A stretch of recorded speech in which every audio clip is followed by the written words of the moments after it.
Good evening, everybody. This is Mike Tedesco, the editor-in-chief of Wrestleview.com. And Victoria Tedesco. Welcome to Post Raw number 86. My goodness. Okay, so we are now 14 shows away from 100 shows, 100 episodes.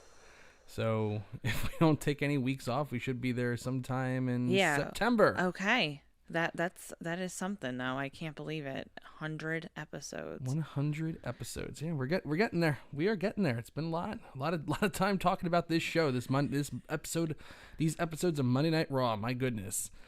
Well, before we get started talking about this particular episode of Monday Night Raw, let's say hello to the people in the chat room. Hey, Mr. V's in the chat room tonight. Hello. Mr. V. He goes, hey, welcome. Thank you, sir. Good to see you. Quentin Walter is in the chat room. Chris Elgie in the chat room. Uncle Billy in the chat room. Good to see hi. Good to see everybody there. All right. So, second week under Bruce Pritchard. There's a lot to talk about on this show, but really, it's not really about this show so much that we have to talk about. There's just a lot going on in wrestling right now. It's just been since our last show. Last time we were talking about this show, we had just experienced the whole COVID positive test that broke right before we went on the air. By the way, I'm still on my old computer, so if you see like just a little lag means I'm trying to do something on it, so it's kind of annoying. But every single place is sold out of webcams, so I still need to get a proper webcam for the new computer. New computer's great, by the way. It so is once you get that webcam going, so fast and so good. This show will be really, really nice. Gotta get some new cameras too. I might just get 2 new cameras. Never know. Mashoon Wall's in the chat room. Mashoon, good to see you. Hello. Mr. Money on the Mike Tedesco and Queen Victoria. So, you know what I have to say before you continue about like with the news of the week kind of thing? Sure. Every time you say like news has been slow, something always happens. Right. Something major always happens. Always. Every time you say that, it was the positive testing and then obviously all the stuff going on this week. Right. Just craziness.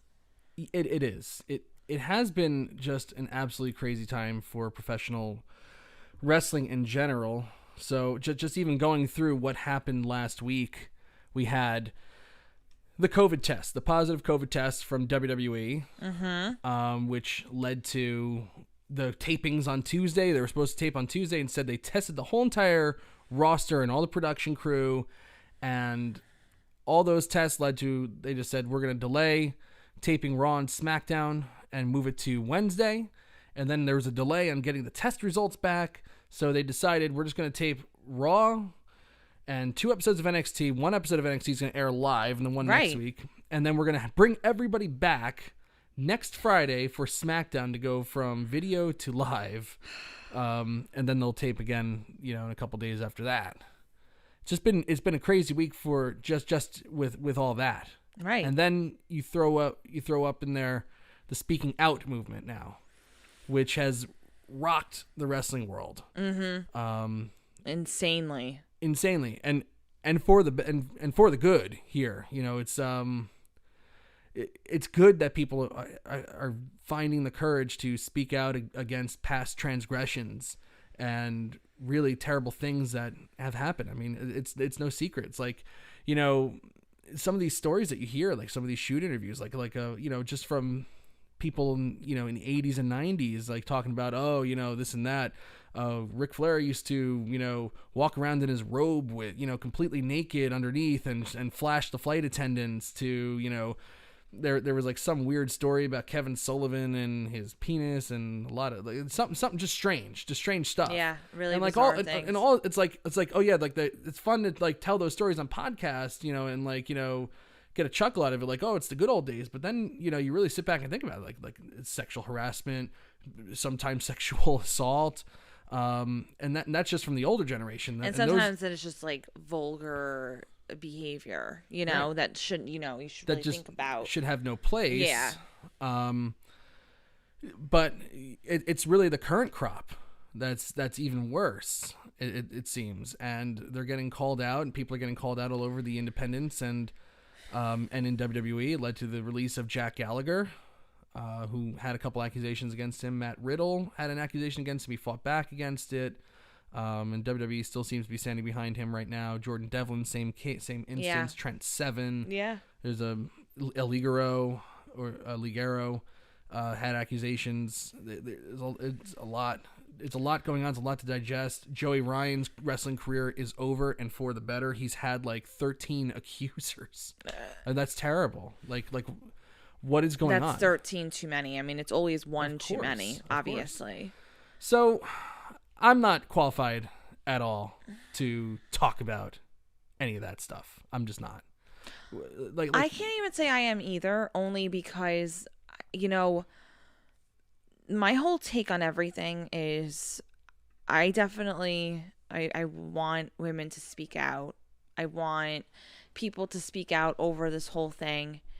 And I want them to be able to tell their story and get justice for what's been going on. You know, I mean, I have to say, like, it's really a crazy time in our society, just between everything, racial injustice, you know, the COVID, and then, you know, the sexual harassment, all that. Like, everything's just coming to a head now. And I find that everything just from all this, like, we need to be better. We need to just be better, and we need to, like, find solutions to things to, you know, for our society to, like, treat these things and to handle these things a lot better than we have been. And, you know, for anybody who's been, you know, charged with any of these assaults, and, you know, obviously, like shame on you, obviously, for doing what you did, you know? But at the same time, though, there's a part of me that, like, I just want also too, I don't want people getting accused and then they're not, and then obviously they're innocent, and then it, like, ruins their reputation. I just feel for, like, the women who, and men too, who have been, you know, who are victims and then aren't getting justice because somebody is making also a false accusation. Right. So that's my only kind of concern with all of this. I'm all about Me Too movement. I'm all about the Speak Out movement. I'm all for it. Obviously, I, as a woman especially, you know, it happens a lot to people, but I just, you know, I'm also that individual who thinks that, like, don't ruin somebody else's life over, you know, because you want to just be part of something at the same time, you know, because you're not allowing actual victims to speak out and to be able to get justice for themselves. And I think we need to also have, I'm not saying sexual assault, like, no matter in what fashion is, you know, somebody should get away with it. I just also think we need to educate these young men and just, you know, say for ourselves, like, just educate these young men and say for ourselves, like, what is appropriate? Because I'm trying to think of, like, if like you're a high school boy, right? Mm-hmm. And for what you say when you're in high school, I don't think they genuinely know sometimes what comes out of their mouth. Like, that's not appropriate, you know? They're just being stupid. So I don't think something like you said in high school, and depending upon what context it's in, like, you should be, you know, accounted for. I think a lot of the times, like, people really don't know what assault is, or people don't know what's going to get you in trouble. You know what I mean? Like, and I just, like I said, just for the victim's sake, just, you know, really do what you need to do in your life to be, like, better. That's all I'm saying. I think I was kind of hoping, like, with COVID that, like, we would learn to be better. Obviously we haven't, because of everything going on with our society, with the Black Lives Movement too. I mean, there's still people out there who are treating individuals of African American descent horribly, you know, and, like, again, how horrible are you? Shame on you for doing so. And then even now with the Speak Out movement, it's like, have these victims have a voice, but don't just be part of something and say like, oh, somebody like whatever, just to be part of something. Allow the victims their opportunity to get justice. Think that's my whole thing. I just want to make sure that everybody's getting charged the way they need to be charged properly. And then I want to make sure that people aren't also just getting their reputations ruined because somebody just needs to be part of something. Oh, well, that's the big thing, you know, and that's my take on it. And I can say that as a woman, okay? So people can't come at me and be like, you know, you have to take. I do take every accusation seriously. I mean, some of the things that I have heard are absolutely 100% appalling, and I'm sorry going on a tangent, everybody, No. but this is important news and this is relevant to right now, even though we talk about Raw. You can't just be a part of something to be part of something. You have to really educate yourself and know like what the cause is really for. If the Speak Out movement is to give justice to these individuals, we need to give justice to the individuals. Don't just throw your name in the hat because you want to be support to. No, not, oh, this happened to me too, and something like less significant and nowhere near the assault that these other women have gone through. Allow them, be supportive to them. Don't put yourself in the equation if you really don't have an accusation to follow through with. I'm sorry. So that's my whole thing on it. I just want to make sure that everybody who is involved, that they are getting charged with whatever they need to get charged with, but justice is served to the women who are actual victims. Because I'm not saying that, I'm saying majority of these cases are obviously true. They're finding it to be guilty for these people. So right, yeah. well, I mean that's always like, you know, the big question mark whenever something like this happens. You know, what's real and what's not. Obviously, right. Like I feel like, you know, and like almost all these things, like the first like few stories that are like really big are true, and then it's like, well, now who's going to hop on like the bandwagon? Who's just going to be doing, you know, the digging for dirt thing? Because there's motivation to speak out because people were brave enough to share their stories and to do something about it. But then there's also people who just, like I said, they just want to be part of something. Well, that's a society. So like some people just, you know, they find meaning in just, even if things are not true, just to be part of a movement and stuff like that. You know, that's the one thing I hope doesn't happen in this, you know, and there's been a few that some people got their names thrown in there that wound up, you know, being false, you know, like that's the thing that damages these movements, and you know, the Twitter mobs and stuff like that, they have to be more discerning than just like, you know, immediately, you know, hopping on something because it's more than this is like I find this like incredibly difficult story to cover because it's, you know, it's not just like, it's no longer like, oh, you know, whoa, we're spoiling a big surprise here, we got the big scoop on, you know, who's coming back and, you know, when they're coming back and this and that. This is like, you know, now it's like people's livelihoods.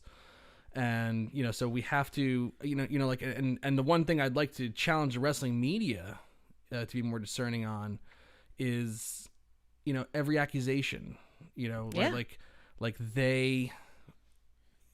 there's a lot of those clickbait sites. Some people don't name the accuser, and that's totally fine. You know, it takes a lot even just to share your story, and it's so commendable and so. Of course, and I agree with you. It's so inspiring to see that.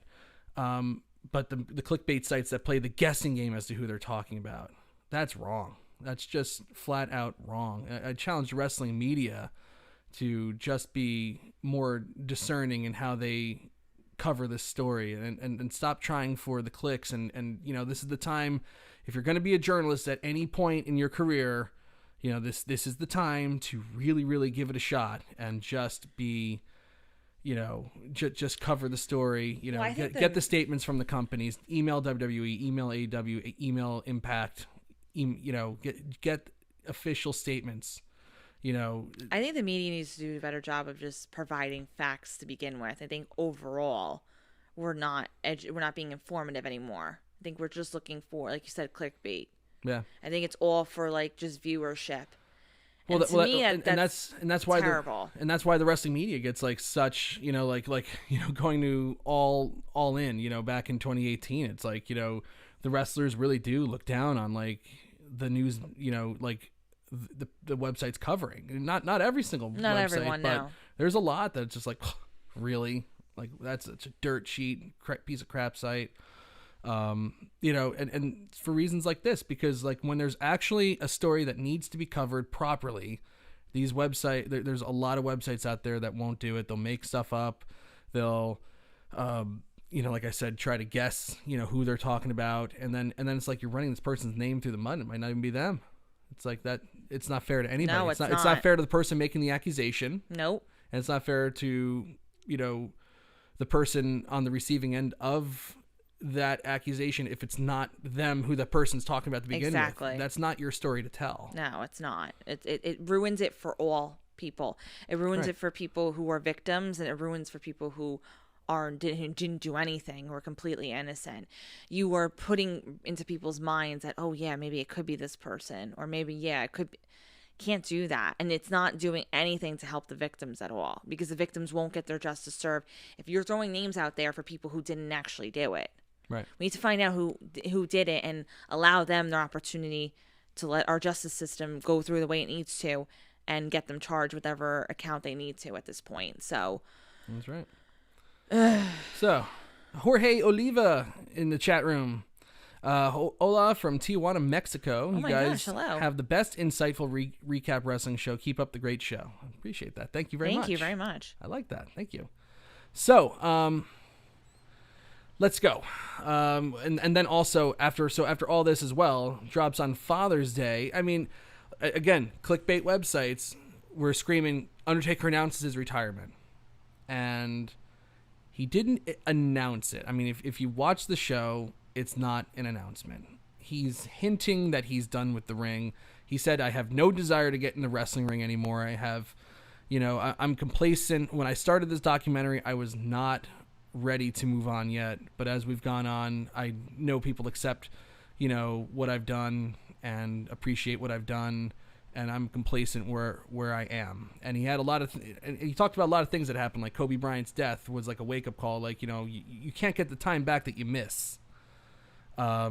His brother dying the day before they taped the Boneyard match was a wake-up call. Almost being killed by Bill Goldberg at the Super Showdown in Saudi Arabia in 2019 was a wake-up call. Like, Undertaker at this point in his career, what's he doing? I mean, it wasn't Goldberg's fault, but what's he doing going out there at 54 years old, wrestling a guy who's concussed, with the ringside area being over 100 degrees. They're both exhausted. They're both in their 50s. Trying to do a jackhammer and gets nearly dropped on his head 2 inches away from having his neck broken. A lot of wake-up calls for him. He recognized that he can't move the way he used to. His response time's down. So he said, I'm happy with where I'm at, and if I don't get back in the ring, that's totally fine by me.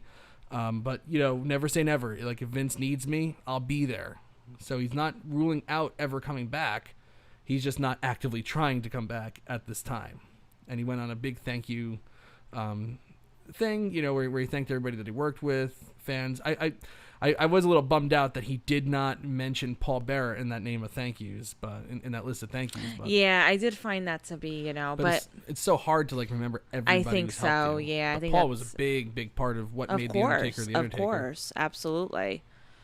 Because that was the days of managers when they didn't just accompany you to the ring. They were actually like a lot of times, like Paul Ellering was put with the Road Warriors to keep them in line. Like they're big guys, and Paul would give them their itinerary, drive around with them, get them booked on their flights, make sure that they got to where they needed to be, go over the finishes.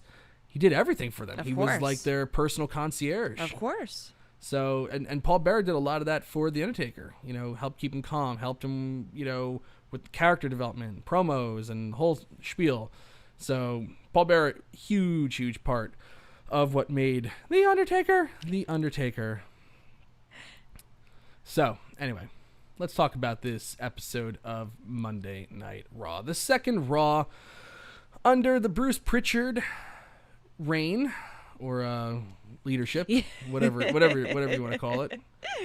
Not a bad showing for the second week in a row. I obviously, as soon as I put up my recap, first comments like, oh, not as good as the first week. Obviously, it's not going to be as good as the first week. Okay. Nothing's ever good enough.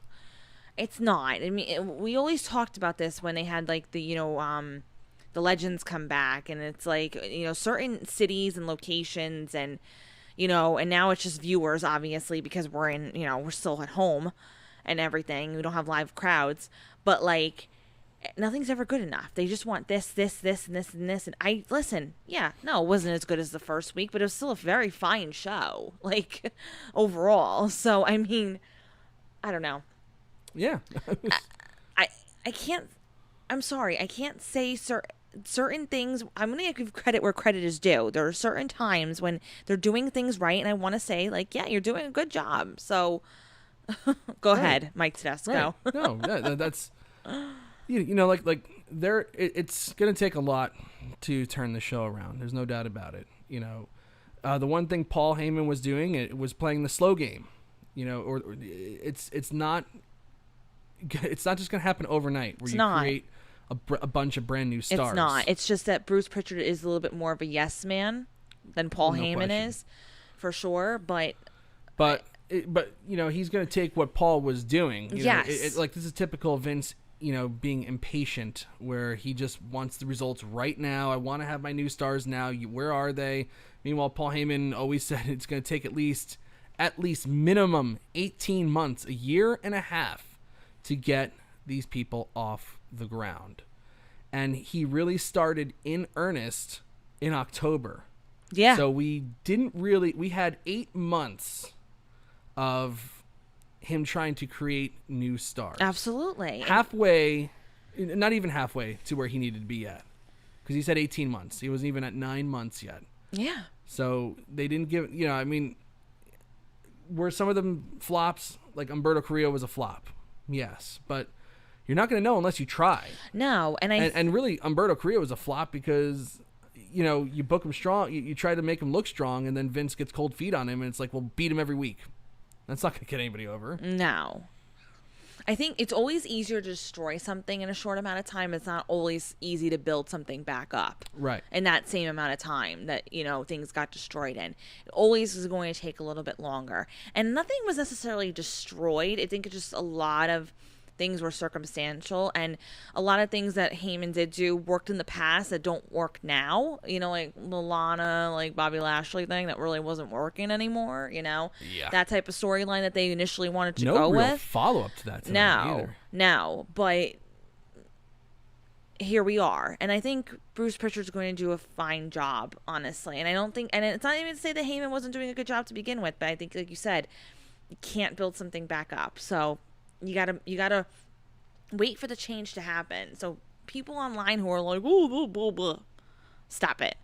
Just be patient. I know. Well, that's the thing. It's like, there's just no such thing as it's my patience money right and I need it now. Sweet Lou in the chat room tonight. Sweet Hello.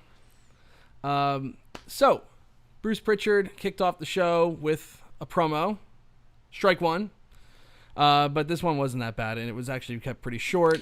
It was. Drew McIntyre coming out, talking about, how he retained his title, and it's time to move forward.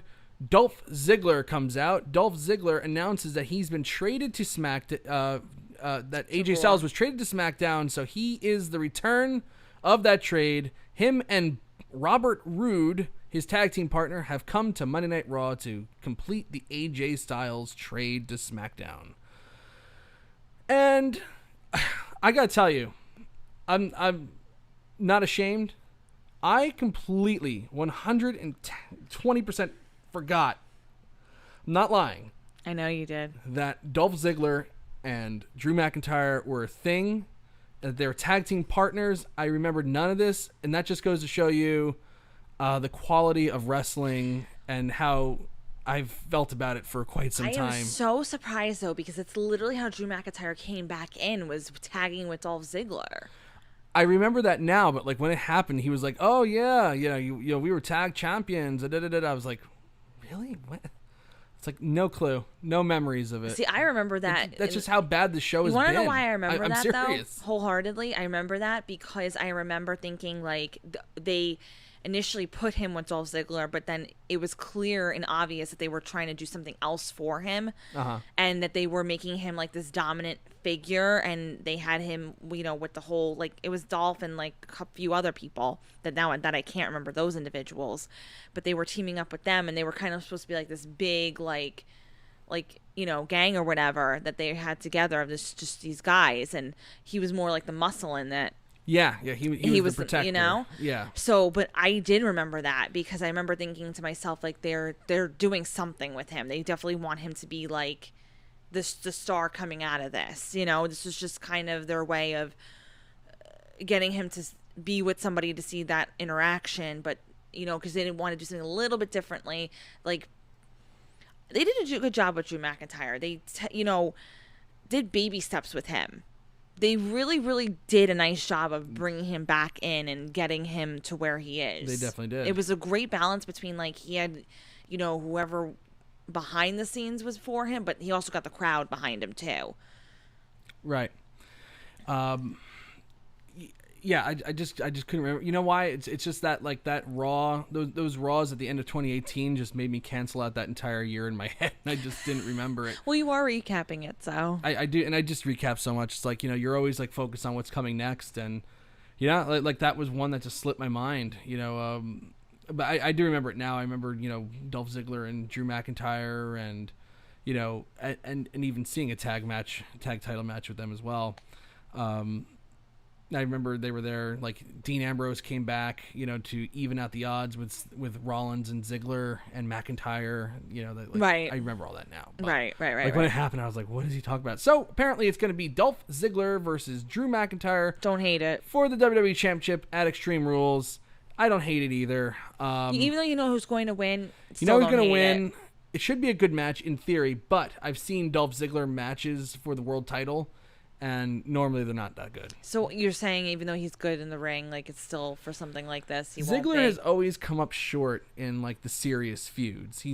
I always find him to be, like, pretty good at, like, you know, intercontinental title matches, like, you know, like mid-card titles, you know, to get the crowd going. But when he is the story, when he's the main story, he's just never been that interesting to warrant being the main story. I have to agree with you, but I think for this one they're keeping it pretty simple. So it's a simple story. So he may really hold up to it. It might just be just a good match. Again, he's not going to win by any means, right? And I don't even think they're going to pretend that he's going to, you know, come close to winning. But I really do feel like this is simple enough where he may just come out of it okay. You know, maybe just good showing for him, and obviously Drew McIntyre just to keep that momentum going of that dominant role. Right.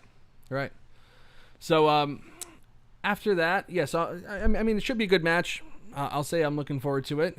You know, it's not gonna be bad. I know that. And Drew McIntyre is just so good right now. I don't think he can have a bad match. I don't think he can.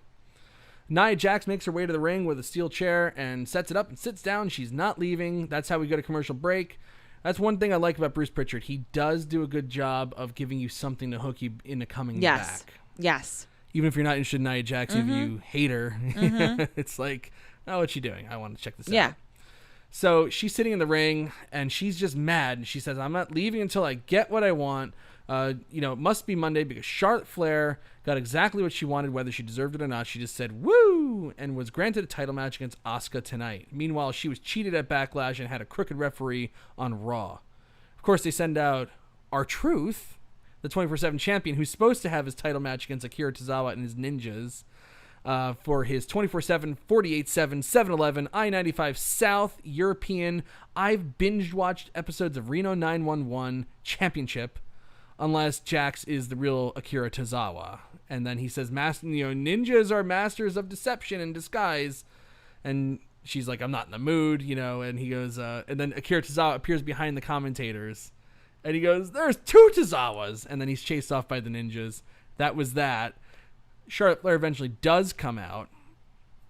And they actually had a really good back and forth. They did. I really liked Nia Jax's promo here. I really like Charlotte Flair in this. I don't get why people give Charlotte Flair so much shit. I don't either. She doesn't have X-Pac heat like some people try to say. She's every bit as good as they've promoted her to be. She's done everything that they've asked. You know, she's the glue that holds the whole thing together. You know, I think for some time to be honest with you, and I remember even talking to Vin about this, my brother, she's been like one of our favorite superstars, and she like dominates the women and the men sometimes. Like clearly, like sometimes she is the star of. She's really good. You know, if she's in the ring with the right opponent, she can have the match of the night. 100%. Anytime. You know, when we went to Evolution, it was like the big question was like, are they going with Rousey versus Nikki Bella in the main event, or Becky Lynch versus Charlotte Flair? I think personally, the main event for me was Becky and Charlotte.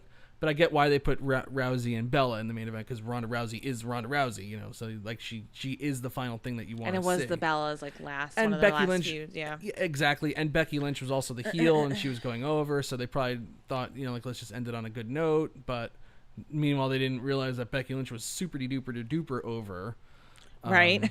So it would have been a huge thing anyway. But so they have a good back and forth here. Charlotte's just great. You know, and Nia Jax goes, you know, you only get what you want because your daddy is Ric Flair. She gets on the apron. She says, you know, you want to talk about families? You know, because Nia Jax is, of course, a relative of The Rock. But they didn't go with that. They didn't go with that. They didn't hit that too hard. But Flair goes, you know, yeah, it was my father that ended Asuka's 900-day undefeated streak and beat her twice last month.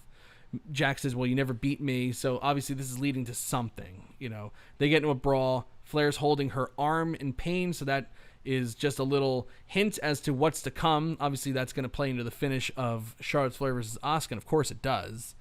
But really good storytelling here. I enjoyed this. Really did.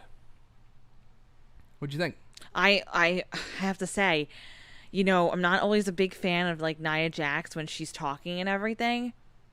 They had a great interaction, and between like they were doing, you know why they had a great interaction too? It wasn't like, oh, I'm going to speak, then you're going to speak. Oh, I'm going to speak, and then you're going to speak. They did enough of like not like interfering, like interrupting each other, but they still had a back and forth conversation. Right. It was a conversation. They were throwing shade at each other. They were getting in each other's faces.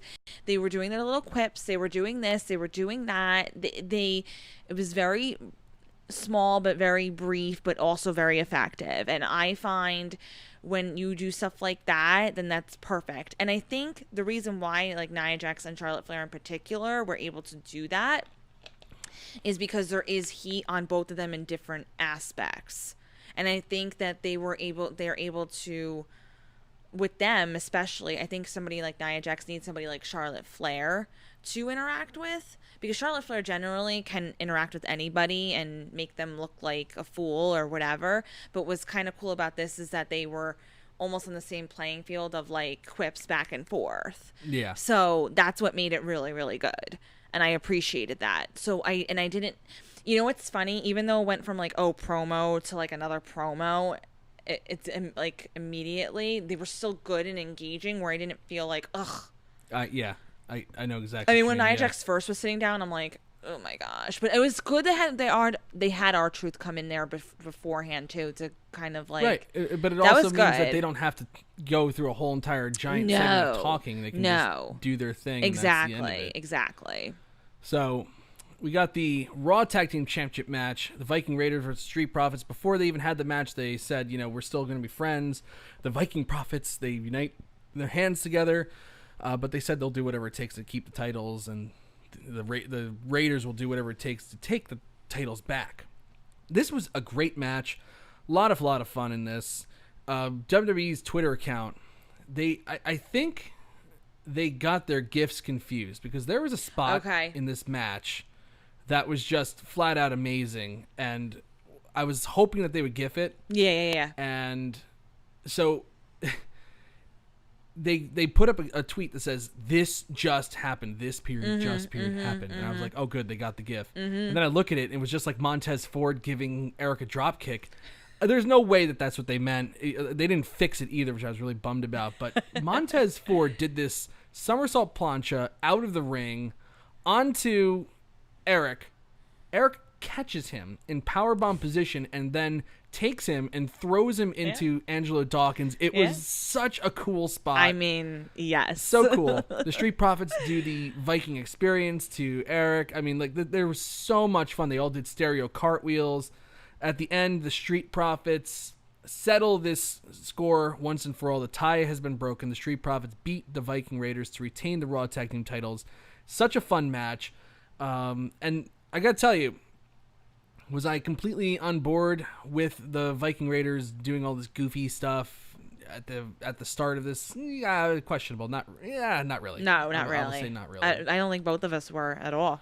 But at the end, I can see why they did it, and I could say they grew so much from this. 100%. They're more well-rounded characters. They have a spot on the roster. They can, like, it goes a long way. You have to do sometimes you have to do some really goofy shit to get noticed in this company. Like, you have to go out of your comfort zone, and I think this definitely, was teetering with their comfort zone. Like, right. They were definitely not. No doubt. They probably themselves were like, "What? Are doing this? Yeah, like, really? This is what they want?" But they took the opportunity and they ran with it. They did. Like, the Revival, they got opportunities to do some silly stuff. And granted, I didn't like their silly stuff either. Like, I would look at it as like being buried. But sometimes you can take chicken shit and turn it into chicken salad.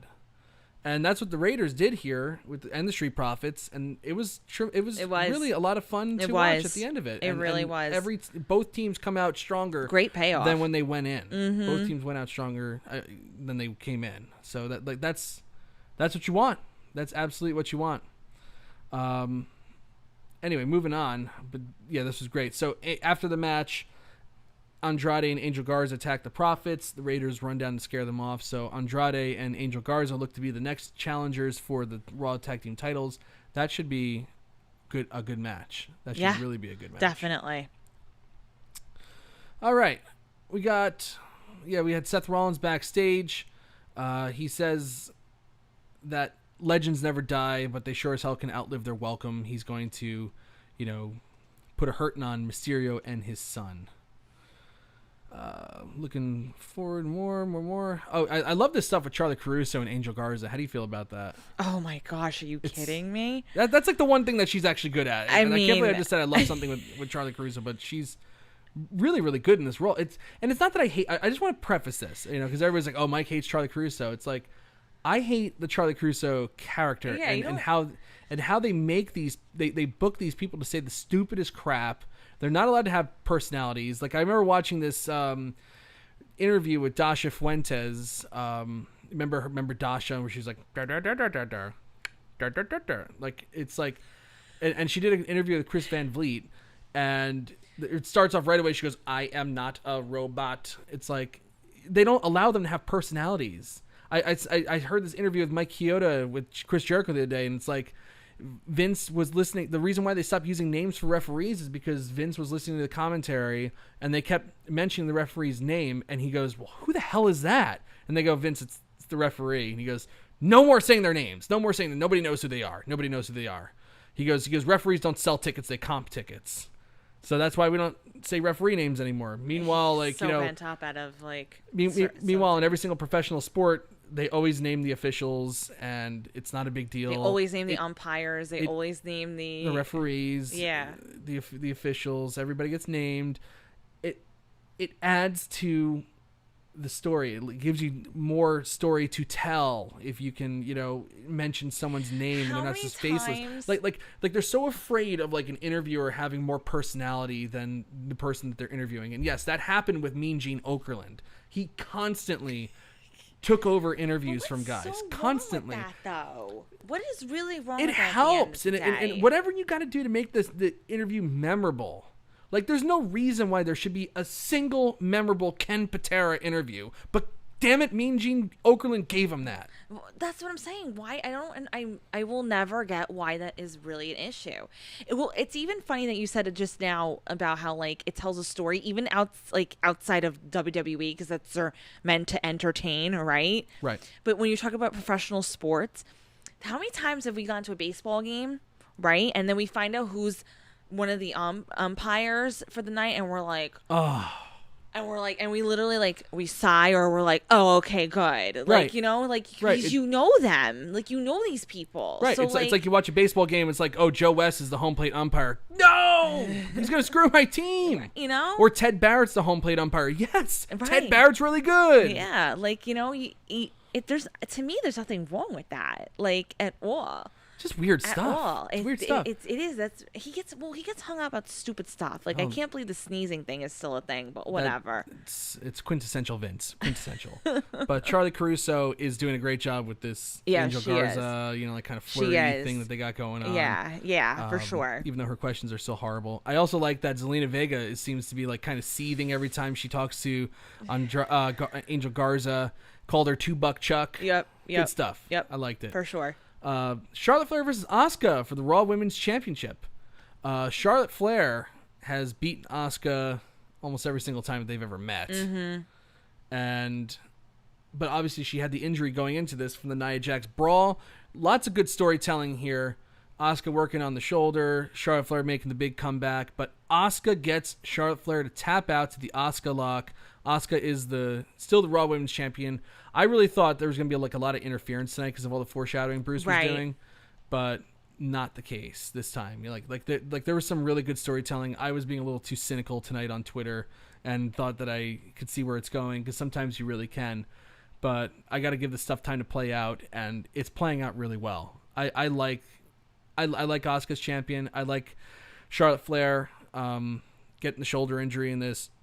And so it's like Asuka beat her, but she didn't really beat her. So you could still tell that story. They didn't just give away a big, finish on TV, Absolutely. Like that's the thing. Like you don't want to give away a big pay-per-view match for free. Oh, Victoria's going bye-bye. Let me switch to me.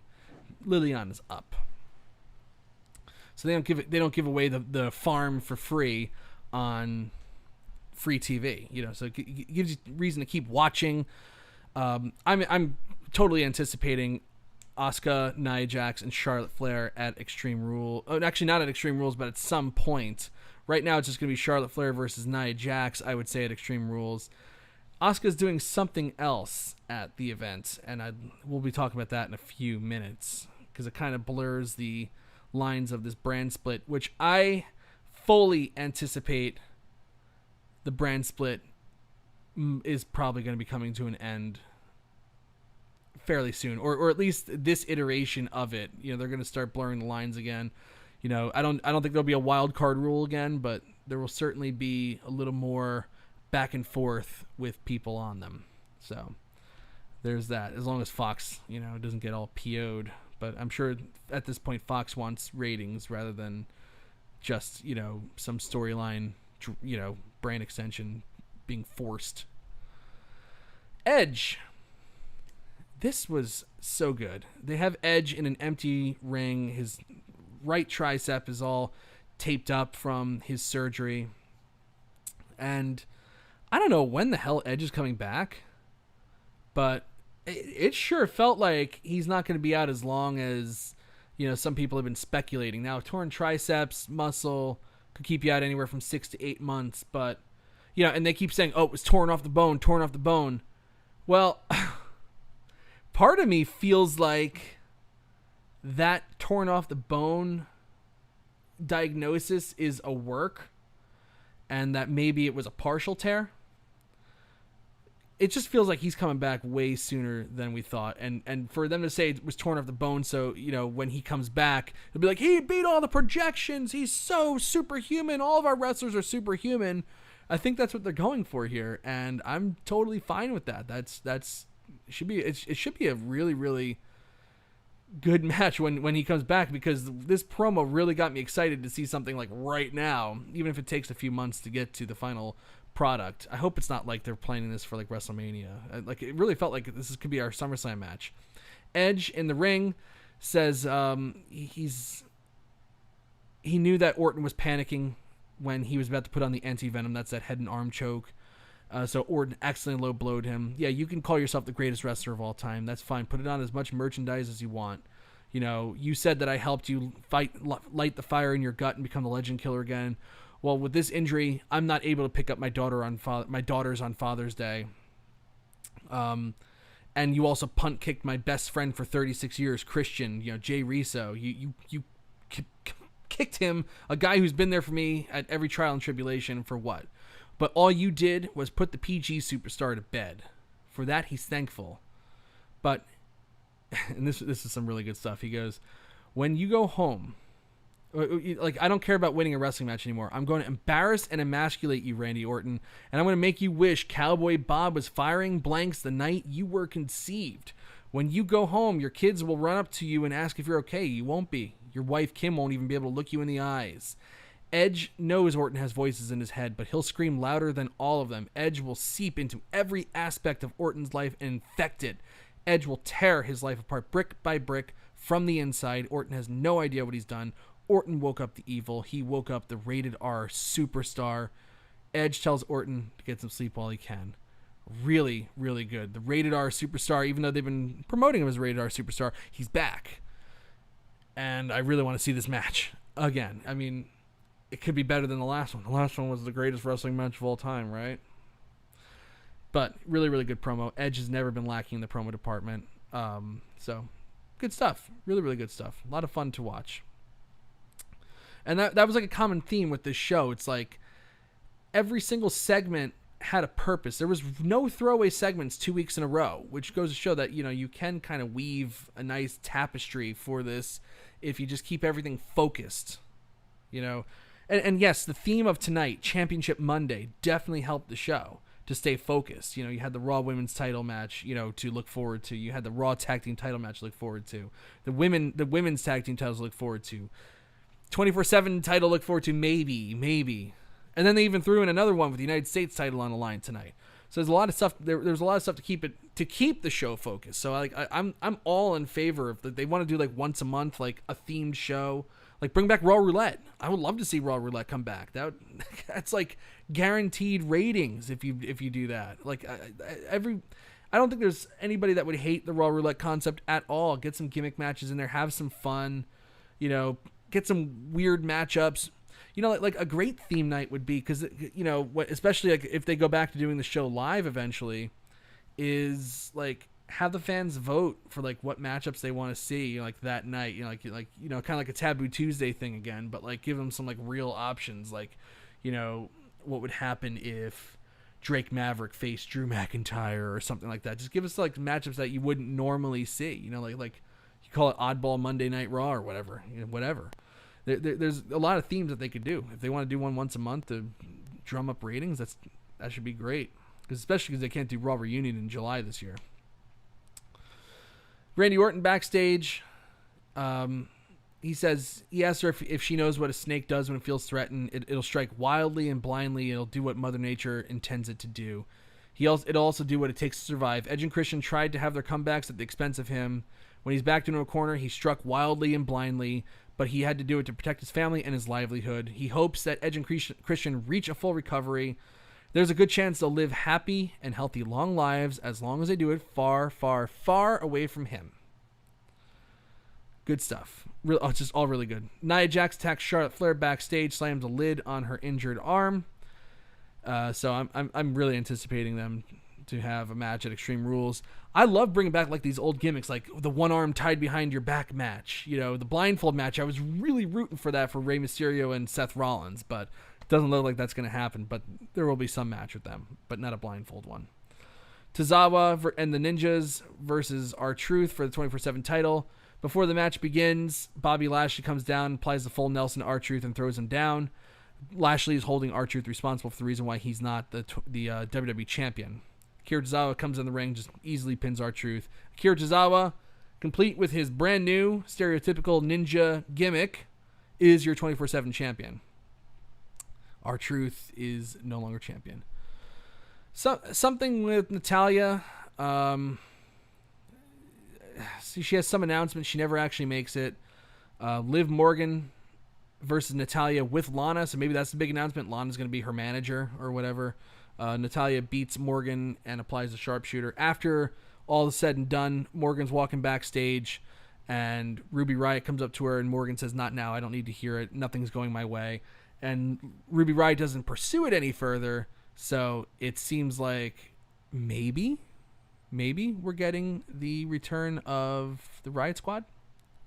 You know, they sure did mention Sarah Logan a lot, like after she had gotten released, you know, when Riot and Morgan were still feuding. So maybe, you know, like they furloughed Pat Buck and he's been brought back.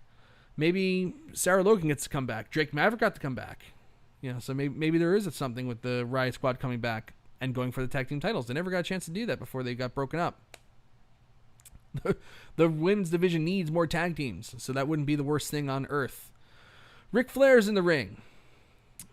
Says, defends his daughter, Charlotte Flair, the Queen. She was injured, but when she comes back, Nia Jax will wish she worked and lived in another environment. His daughter is on a mission, which means Jax is in a lot of trouble.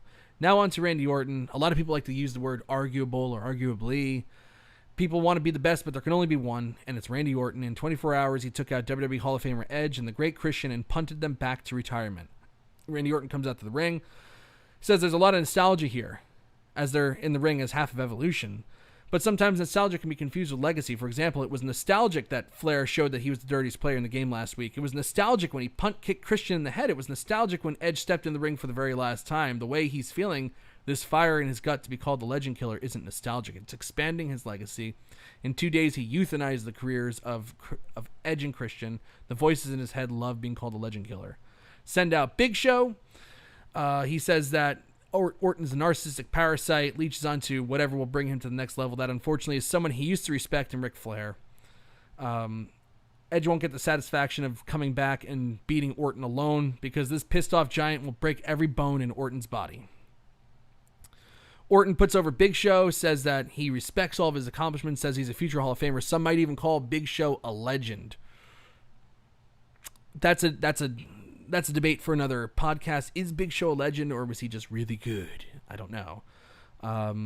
Big Show tries to challenge Orton to try him.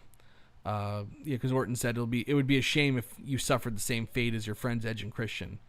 So I'm thinking Randy Orton versus Big Show at Extreme Rules.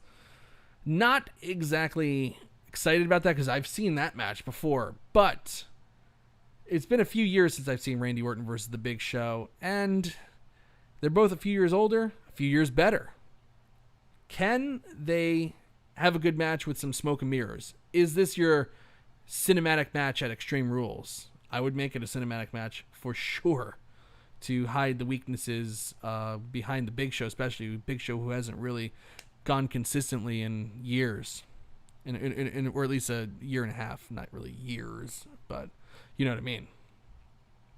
Orton and Flair walk off. Women's Tag Team Championship, Sasha Banks and Bayley versus the Iconics. They kept the Billie Kay to a minimum. Peyton Royce spent the majority of the time in the ring. They kept Billie Kay out of it. So they're learning from their mistakes, that's really good. Because Billie Kay is supremely horrible. Sasha Banks, who obviously was, I was watching her and I just kind of felt bad for her. She was in the news today, so the target of really insensitive comment from Sammy Guevara in 2016.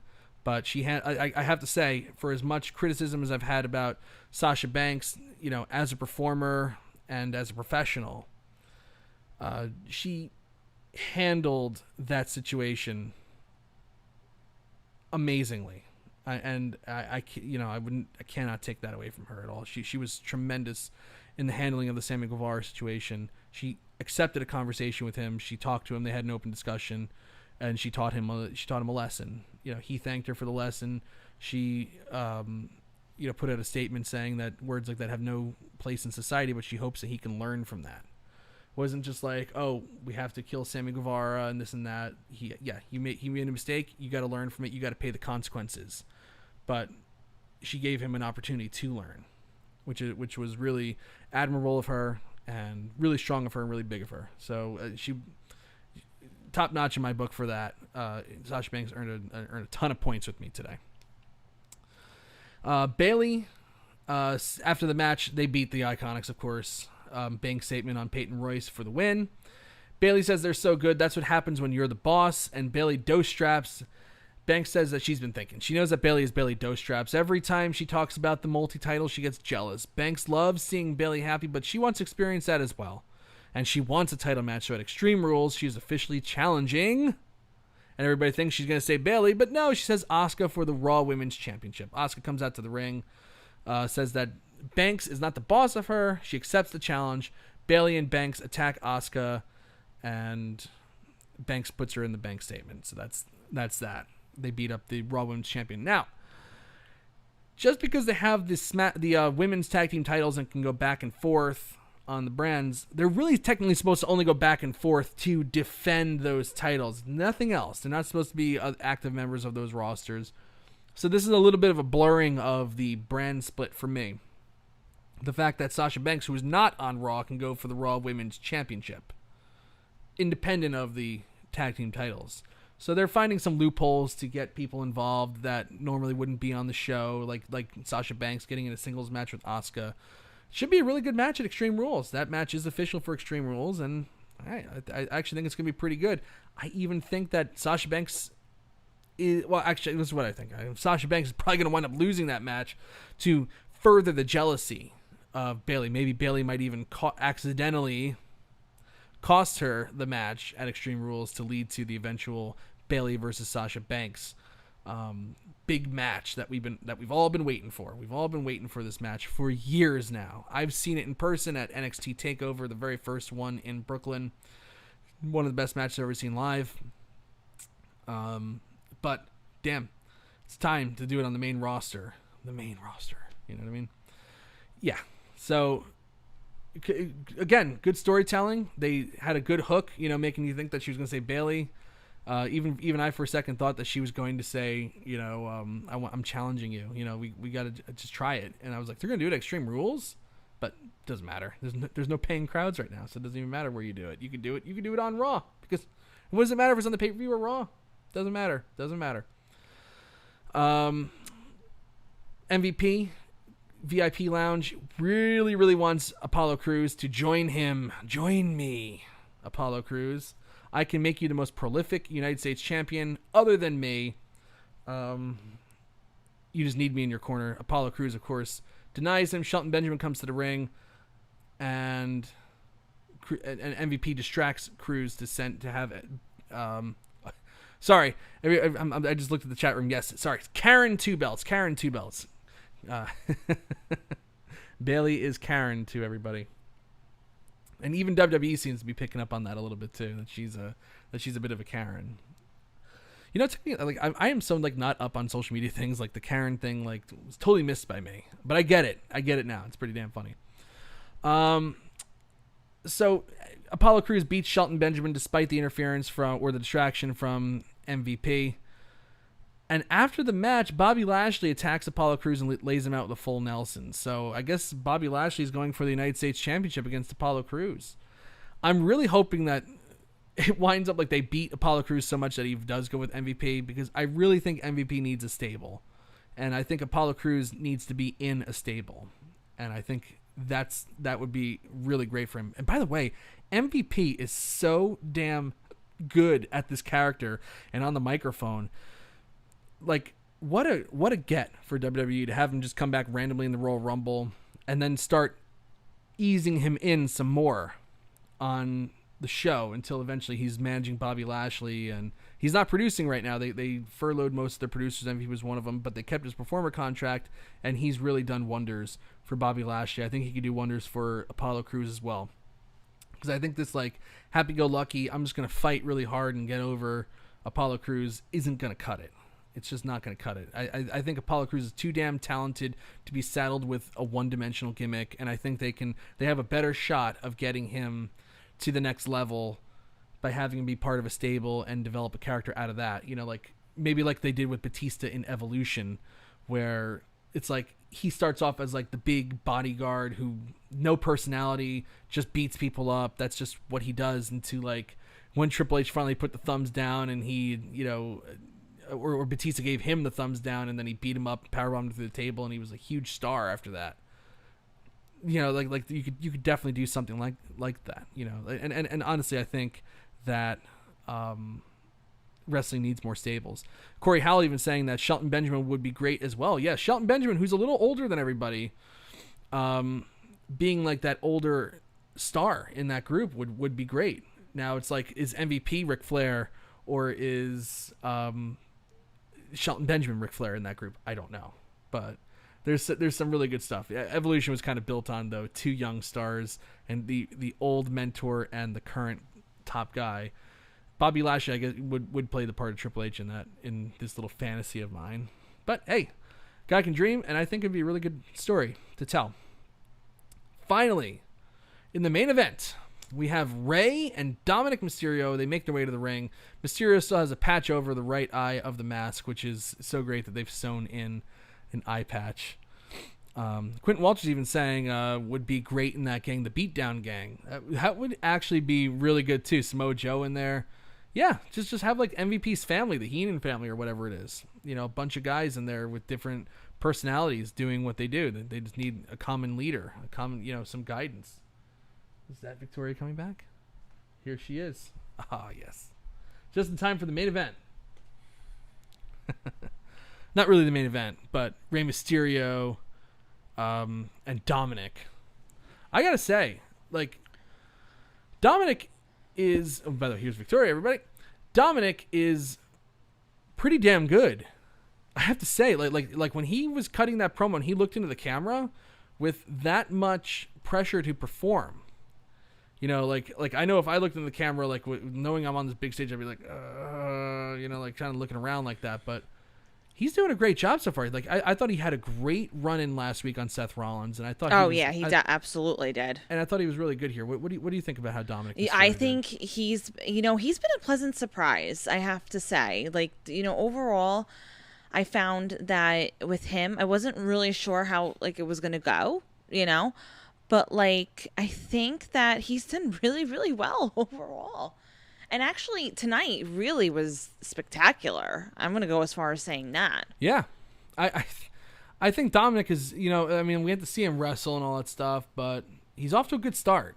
Like it's a lot of pressure, the son of a famous wrestler. Yeah. To go in there, a young kid, he still has a baby face. He's trying to work. He's trying to put tattoos on himself to make him look tougher, edgier. But I would love to see it where eventually Rey Mysterio bequeaths him the mask at the end of all of this. I do think Dominic is probably going to wind up joining with Seth Rollins, but isn't that always how it goes? But it has to go that way. But eventually Mysterio will give his son the mask. They'll have a good camaraderie and everything. Yeah, it's gonna be really good. Seth Rollins comes at the stage. First Dominic says, since Dominic fought for... Mysterio says, since you fought for me, Dominic, I'm going to fight for you. I've got this one. I need to get revenge on Seth Rollins, but I need to do it by myself. Dominic says, I understand where you're coming from. Or I called him Hefe. He goes, I understand where you're coming from, but I'm not going anywhere. Dominic looks into the camera and says, Seth Rollins, this is what a family looks like. This family wants to fight.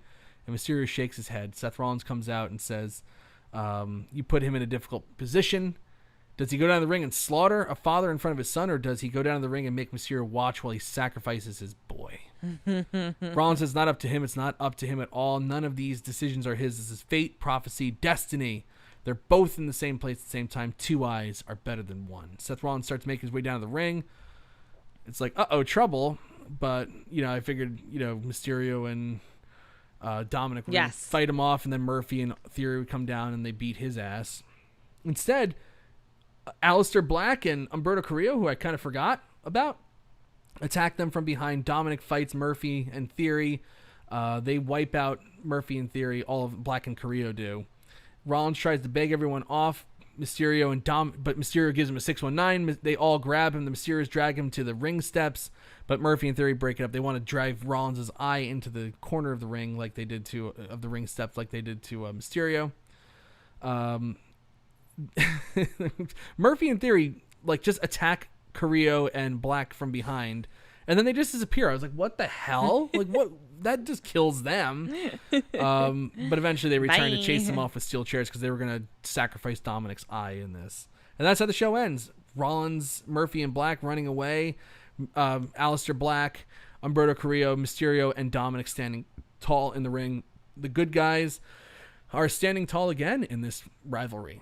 So initially I was really, really hoping for that blindfold match with Mysterio, but now I kind of feel like it's going to be a 6-man tag. But maybe it'll be a 6-man tag next week, with Mysterio, Black, and Carrillo with Dominic managing versus Seth Rollins, Murphy, and Austin Theory. Right. Maybe they could still do the blindfold match at Backlash. You have that in my head. I have it. I know. Now, if it doesn't happen, I'm going to be extremely disappointed. So thank you very much. I know. It's terrible of me to keep saying that, but that's God. It would just be so good. It makes so much sense. God. He even has a little eye patch over the one eye. You ruined us. I know. I've ruined it. But God, that would. I mean, I think if any current people could pull off a blindfold match, it would be Mysterio and Rollins. 100%. They could do a really good job in it. Mysterio's used to wearing masks anyway, so it could definitely be done. So that's Raw. Another good episode under the Bruce Pritchard regime. That's the word I was looking for. I'd say so. Really, really good. Chat room, what do you think? Give us a thumbs up or a thumbs down for this show. I'm gonna click on this and see what Twitter is saying about the show. What do you give it, Victoria? I give it thumbs up. I think a solid thumbs up, honestly. A solid thumbs up. Yeah, because even though it wasn't as good as last week, it still was good. And I'm trying to look for any sort of like positive, you know what I mean? So at this point, I'm telling you, like, I think we're going to see good things happening. I think so too. Is Daniel Schell in the chat room tonight? I don't think he is, that little bastard. But 69% on Twitter give this show a thumbs up. Screenshot that immediately. Done. Thank you. I'm gonna send Daniel with a nasty message. How dare you keep missing remember how like I was with Andrew a couple weeks ago? That's right. Now Daniel, you're on my list. You've made the list. Victoria has put you on the list. Billy Hefner, for the first time in a while, took a night off from Raw, and I am so happy for him that he was able to do that. Billy got a really cool gift, by the way. I know, I saw. WrestleMania 21 chair with a bunch of autographs. I saw one that. autograph that really stood out to me, that was Viscera. I was like, that's pretty cool to get that autograph. He's not around anymore. John L. Jackson. John L., thanks for joining us tonight. Gives it a thumbs up. Mr. V gives it a thumbs up with a question mark. 69 thumbs up, baby, from Quentin Walters. Machine Walls gives it a thumbs up for a fair show. And Mr. V just says, nice. I like it. Yeah, I got to give it a thumbs up. It was a good show. A lot of storyline. A lot of, but everything had a purpose tonight. The whole show kind of flowed. Everything went from one thing to the next. There was no dead spots. It was an easy show to watch, an easy show to digest. Absolutely. And it should be good. It should continue to be good if Bruce keeps things going the way he does. Bruce is a pretty damn good storyteller. I will say that. Machine Wall says Mr. 69 is MIA. Daniel Schell. Corey Howell, Raw thumbs up. Post Raw thumbs down. LOL JK, always a thumbs up. Thank you. Very good. Very good. Almost had me there. So that's Raw, and that's the news of the week. There's a lot of stuff going on, and I anticipate this week will be more of the same as fallout from Speaking Out goes on. Stay tuned to Wrestleview. But there's also other things going on in wrestling as well. There's always like I'm going to stop saying that news is going to die, and because it's just, no. Actually, you should just say it, because then it will just continue. yeah, it just hasn't. So on that note, we're going to take off. We'll be back for Post Raw number 87 next week. Till then, I am Mike Tedesco, the editor-in-chief of Wrestleview.com. I'm Victoria Tedesco. Have a great week, everybody. So long.